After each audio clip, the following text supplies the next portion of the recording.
Hi, I'm Jim Mackey, and welcome to another adventure in photography.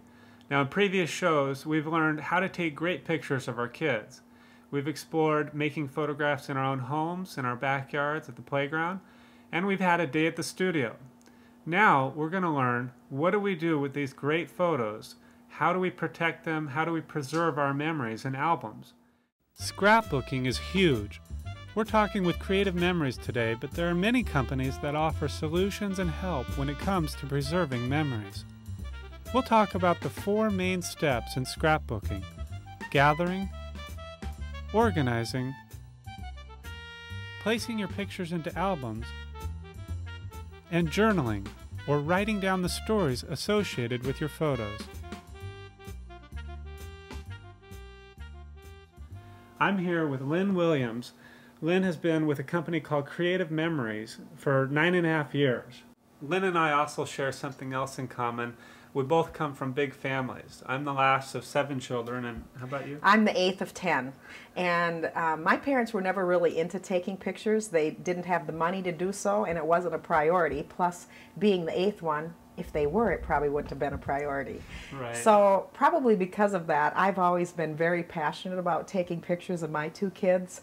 Gotten doubles, paid for 1 hour developing, showed them to all my friends in the envelope for a couple weeks, and then dumped them in the drawer. And Right. when the drawer became full, I'd empty the drawer into the box. And why do you think it's so important that people do put this effort and this time into preserving their memories? What is it that makes this kind of album making so important? Well, I think for a lot of people, telling their story. If you look at album making as telling a story about a child or about a vacation or about a hobby or about a sports career, we want to remember and celebrate how we spend our lives. And we take a lot of pictures. The industry is growing rapidly, and to put them in albums where they're safe and you can enjoy them just makes sense.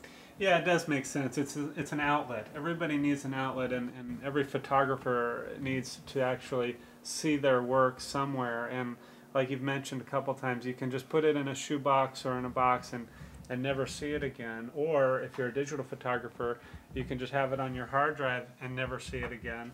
But this is what it's about, is taking that photo to the next step where you're actually presenting it to someone. Exactly. And presenting it to someone and enjoying it for yourself and reliving those moments over and over again. And in fact, recently, I just got all my pictures together in one spot of some of my older pictures, and I was excited to find out that I had way more pictures of my parents who've been passed away for over 10 years than I thought I had. So getting them more organized and getting them in one spot is a great first step, and it can help you become clear in your mind, what are the things that I want to put in the albums, and what are the stories and the importance of my family that I want to share. One of the album topics that I work on regularly, Jim, is my son's sports career. It's a big part of his life, and I want him to have a record of it.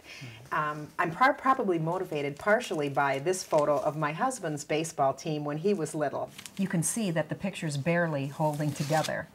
And so that's why I think it's really important for us to take care of our pictures and prevent them from getting like this, because it can be a costly process to restore the picture. But the great thing is, if you have some like this as well, the benefits of digital photography is it can be restored. But it's expensive, and it's better to just take care of them in the first place and not have to go that route. So this is a major motivation for you of why you've been so interested in preserving your own memories. It really is. One thing I hear from customers again and again is they go into the stores, the scrapbooking stores, the craft stores, and they leave completely overwhelmed. There's so many choices, and they really don't know where to begin. And you know what I'd like to encourage people is not to be discouraged if you haven't started. Right. Because you're in great company. A lot of people have photos in the old magnetic albums, and a lot of people have them in shoe boxes, or the envelopes that came from the developer, or I've run across many people who don't develop their pictures because they don't know what to do with them. So on top of the refrigerator, they have a little wicker basket with 25 rolls of film that need to be developed. So how does one get started? Getting started is easier than you think, and it is a question that I get asked over and over again. How do I get started, and how do I find the time?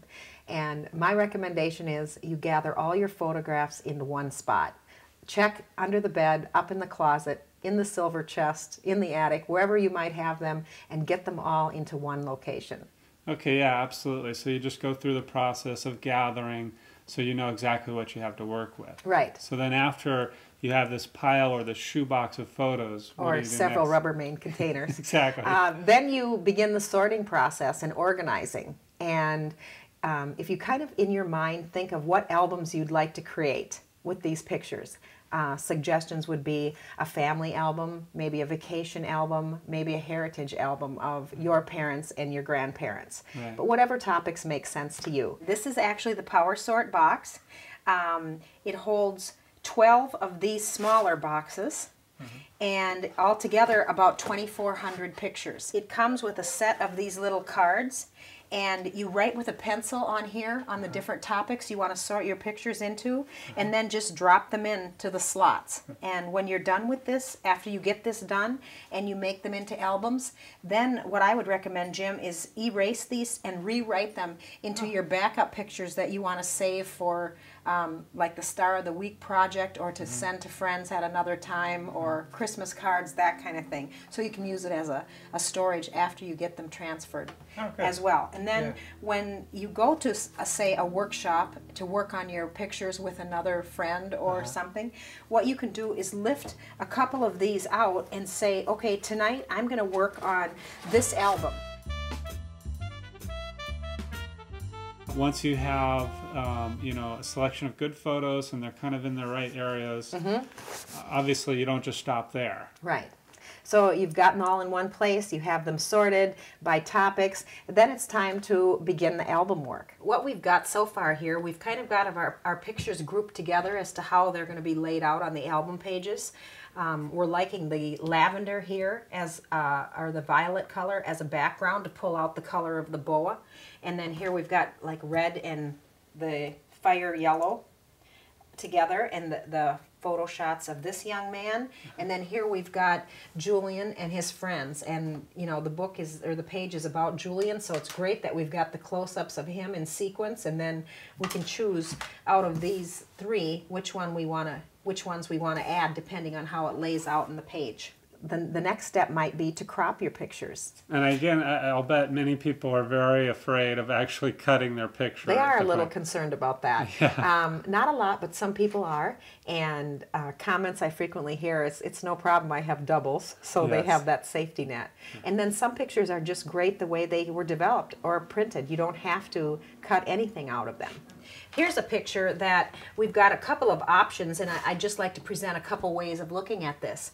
On one hand, the picture is perfect the way it is. You've got the anticipation of, wow, look at this bowl of candy, and the smiles of the children, looking forward to being able to reach in there and grab one.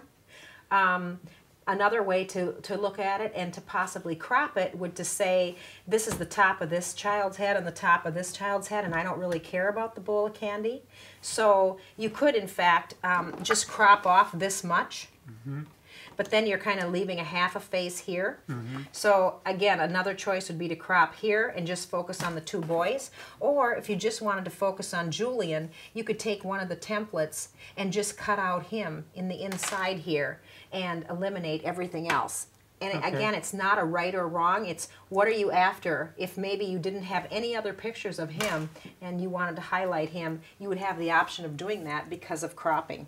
Right, exactly. But it's a divide and conquer process. First you select which particular area you want to do instead of taking on the whole thing again. And then you actually just start cropping and then start inserting them into an album. And then put them on the album page. And if you want to add any kind of decoration in the form of a pre-cut paper strip or a sticker, if you're more inclined to a little more enhancement, then you can do that. But you always want to save room for journaling on the page. And that's an important step, is to write about why you took the picture, what was going on. Do you want to map these pictures? And, you know, like if we start out, I'll just lay this and then we can decide how to tape. But like something like that, and then this. Well, since, you know, which do you like better? I mean, bigger. I love the big pictures. Yeah, bigger is always better. Anyway, so there we go. We have that one. And or do we want to do a 2-page spread of him in this topic? And Let's see. that would involve something like this. And this would, you know, depending on how much journaling you wanted to write about this, you can do just a little bit like that. And we could add this here and here, and then do this, and then have a journaling box right here. I love it. That's our winner, I think. Okay. But there is like too much negative space up here, you know. So I'm wondering if I just want to do the corners or do an oval. If there's a large. Well, let's oval. lay an oval out and see how that might work. Okay. Start that again.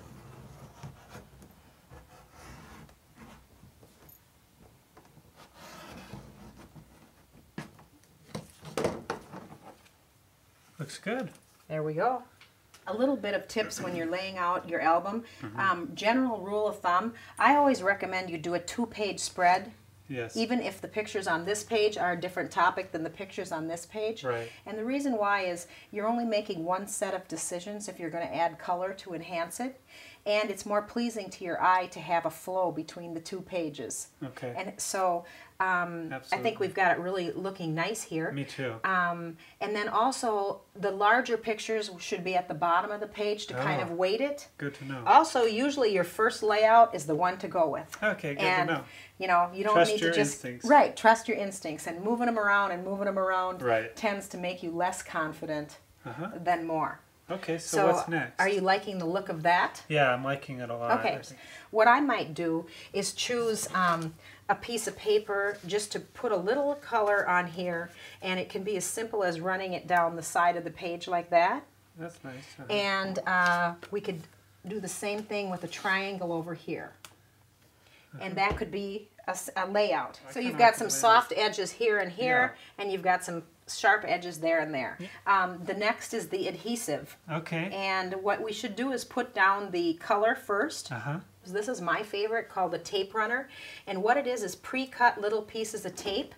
That's one of them.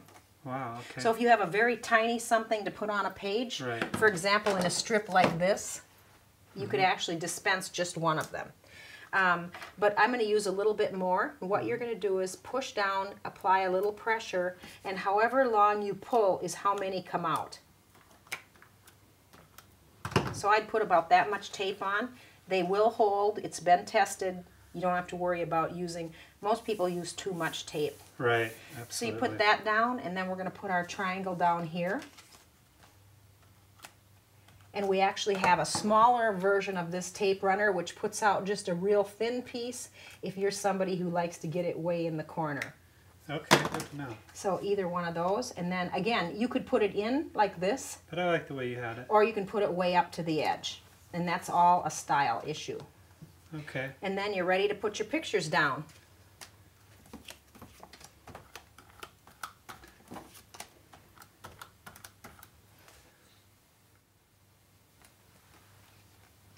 And as far as positioning to get it straight, what I do is I look at like the top of the page and kind of make this as close as I can do with my eye. Right. Or I use the side, but I never get out a ruler and say, okay, is this perfectly straight? It's just too much work. It is a little forgiving in that you can lift this up a little bit and reposition it when they're not totally pushed down. There you go. Okay. And then here, I think this one looks good with a little background in the corner, don't you? Yeah, love it. So we got that there, and then this off here maybe a little bit, more there. I like it, yeah, more in that corner and the left corner, so yeah, like there. Okay. Voila. So there you go. Looks So now fabulous, we're doesn't it? It Now looks you need to do fabulous. is do your writing. Right, right. And when you are doing your journaling, try to think of more than who, what, when. Try to think of things that the average person looking at the picture are not going to be able to figure out.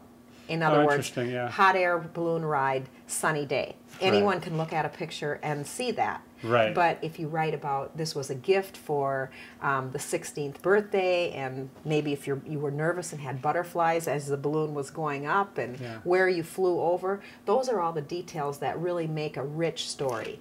So what do you do when you don't know what to say, when you feel like you have writer's block?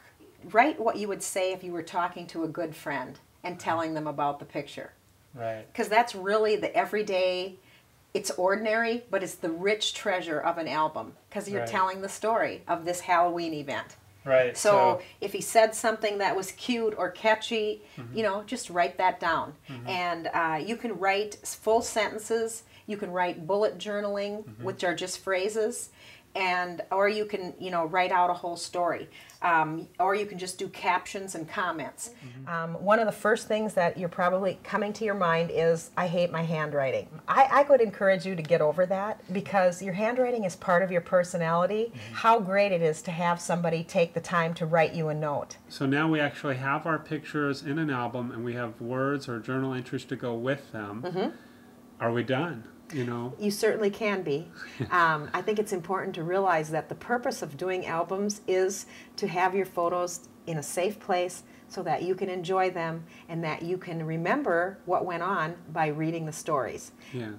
Sometimes we get too distracted by decoration. When I show my albums, I want my friends to say, what a great looking kid. I don't want them to say, where'd you get that sticker? Exactly. So, yeah, it's more about the actual pictures and the right, the memories, pictures words. and the stories are what the criteria and the main reason for doing this. Yeah. But that's not to say if you wanted to do some enhancing, some little extra touches that further put that exclamation mark at the end of the story, this would be the time to do that. Okay. Well, now I feel good because these are in here and they're protected. So what is the next step on that theme of protection? The next step is to use the page protector and slide that on to protect your page. Okay. And this is a safe plastic, again, that's been tested so that it won't harm your pictures. And all you do when you're done is just slide this on the page. Okay. All right. So thank you very much You're for welcome. your time. You I did a great appreciate that. job. Thank you. Hopefully this will help people know what to do with their pictures once they've taken them. So if anybody wants to learn more about creative memories as a solution, how would they go about finding a consultant? They can visit the Creative Memories website, which is www.creativememories.com, and there's a tab called Locate a Consultant, and they put in their home address, and like 5 names will pop up of people close to them, and they can contact someone in their local area. Okay, great. I'm really excited to get to work here, and hopefully we've got a lot of helpful tips and techniques for photographers and parents who want to learn how to take good pictures, but also how to store them and how to preserve their memories. Exactly, Thank you. And you made it look easy for people. Hopefully it'll be a nice first step. So thanks again for joining us, and I hope you've enjoyed this next adventure in photography.